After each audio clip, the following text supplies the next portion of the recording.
So, now is the time to reveal the winner of the 2020 Booker Prize. My very astute co-judges and I have chosen an outstanding winner, and that is Shuggie Bain by Douglas Stuart. There it is. Thank you very much, Margaret Busby, Chair of the Judge. The winner of the 2020 Booker Prize is Douglas Stuart for Shuggie Bain. Douglas, I know you're looking absolutely shocked there. Let me just invite you just to say a few words, a speech.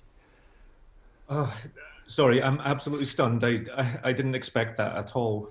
I'd like to, first of all, just thank my mother. I think I've been clear that my mother is in every page of this book, and without her, I wouldn't be here and my work wouldn't be here. I would like to thank my fellow finalists. It's been such a pleasure and an honor to be in your company, and I can't wait to give you all a hug. Thank you to the Booker judges for recognizing Shuggie Bain. I know I'm only the second Scottish book in 50 years to have won, and that means, I think, a lot for regional voices, for working class stories. And so thank you. Thank you to the people of Scotland, especially Glaswegians, whose empathy and humour and love and struggle are in every word of this book. To my Shuggie family, everyone at Picador UK, the incredible Ravi Merchandani, Camilla Elworthy, Anna Stein, Lucy Luck, Claire Nozeres, to Grove Atlantic in New York, who were the only people who actually took a risk on my book, and especially Peter Blackstock, my very, very curious editor, sorry. I wouldn't be able to be here without my husband and without his support. So Michael Carey, thank you from the bottom of my heart. You supported me for 12 years while I wrote this book, and you always had faith in me, and that lets me know I married the right man. Thank you. And to everybody, to all the readers who have just come out and let me know that Shuggie and Agnes have touched their lives. I can't believe this, but the greatest gift is just to be able to connect with you. Thank you so much. Thank you. Douglas, congratulations. I know we spoke on Front Row a couple of weeks ago, and you were telling me about how personal this book is. It is a work of fiction, obviously, but there are autobiographical elements. Just tell us something about what it has meant for you to write this book, to express this story. Yeah. I grew up in Glasgow in the 1980s, which was an incredibly tough time for a lot of people there. And my mother, unfortunately, suffered with addiction and didn't survive that addiction. She died when I was still a child. And so for 30 years, I've carried an awful lot of sort of loss and love and pain. And I wanted really just to tell the story of what it was like to grow up queer in Glasgow, to grow up with a parent who you love, but you couldn't save. And Shuggie is a work of fiction, it is.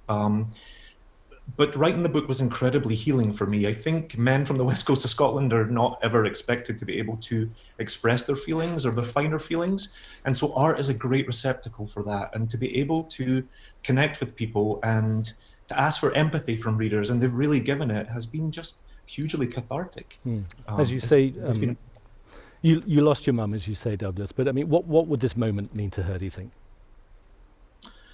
You know, my mother and women like my mother were never voiceless. By God, they could roar. They could roar. They had such powerful voices. But I think society doesn't often like to look. And I think right now, as we are polarizing as a society and a lot of poor people are being left behind, you know, it terrifies me.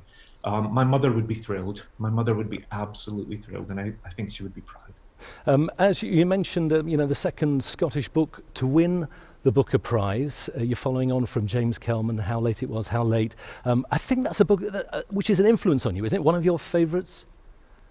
It is, absolutely. I think it's behind me here on the shelf.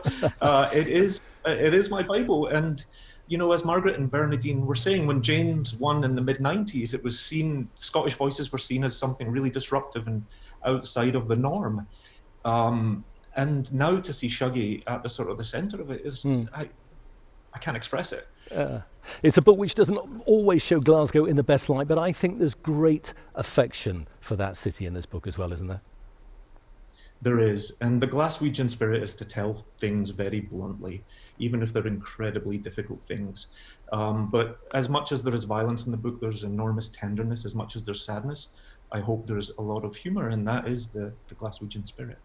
A debut, Douglas, a debut novel winning the Booker Prize. Where next? Are you already on to the next book?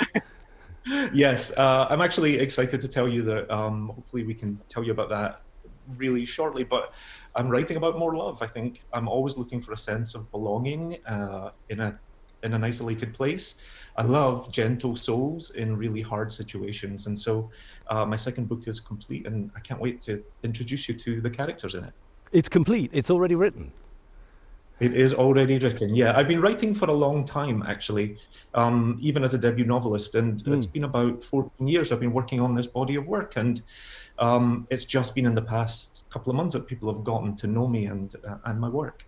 And the day job is fashion, isn't it? You're talking to us from New York in fashion. Do you stay in fashion, or is this now the move into full-time writing, do you think? Oh, that's a big question. I always wanted to be a writer, and so this is about fulfilling a dream that was furloughed. You know, young boys like me growing up in 80s Glasgow, this wasn't ever anything I would have dreamt of. And in fact, I was sort of turned away from English and academia towards textiles, which was a much more employable trade. So this has changed my entire life. And, wonderful, wonderful. Thank you so much, Douglas Stuart, winner of the 2020 Booker Prize. We'll be speaking to Douglas at length on Monday's Front Row. Not sure if he knows about that yet. Thank you very much for joining us tonight, live from London's Roundhouse, for this year's socially distanced Booker Prize ceremony. My thanks to Bernardine Evaristo and the chair of the judges, Margaret Busby. A wonderful night, I hope you'll agree. Here to play us out are Chineke, but from me, thank you very much and good night.